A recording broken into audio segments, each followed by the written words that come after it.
The history of the territorial expansion of the United States is a story of wars won and lost, of regions bought and sold.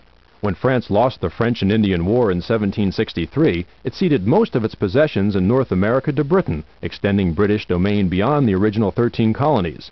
Since Spain was an ally of France, it had to give East and West Florida to Britain, but was compensated by France with territory west of the Mississippi.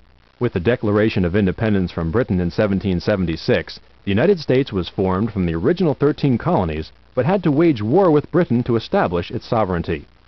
The Treaty of Paris concluded the Revolutionary War in 1783, with America expanding to the Mississippi River and Spain recovering Florida, since in this war it was an American ally.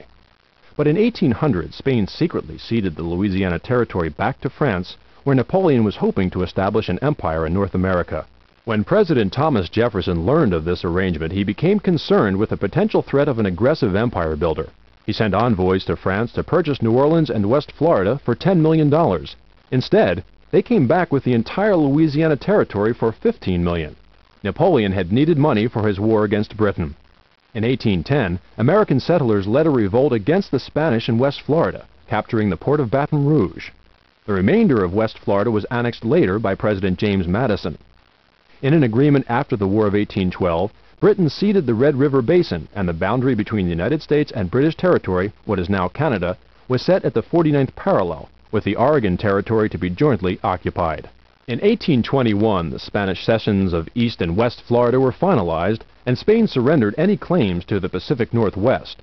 Later that year, Mexico proclaimed its independence and became another power in North America.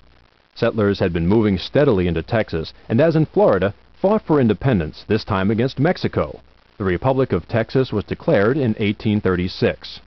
The slavery issue had kept Texas from being annexed for several years, but with the threat of a Mexican invasion, President Polk authorized its annexation. American settlers moved into Oregon Territory, causing border disputes. Rather than risk war in 1846, the border was extended along the 49th parallel as it is today. But to the south, war erupted between Mexico and the United States over the Texas border. Mexico lost and relinquished all claims north of the Rio Grande River, as well as New Mexico and California.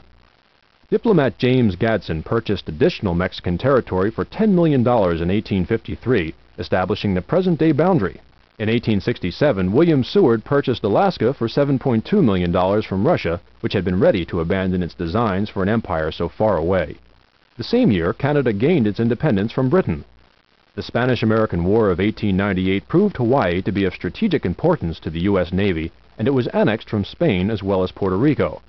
By 1912, all of the territories of the lower 48 were admitted as states.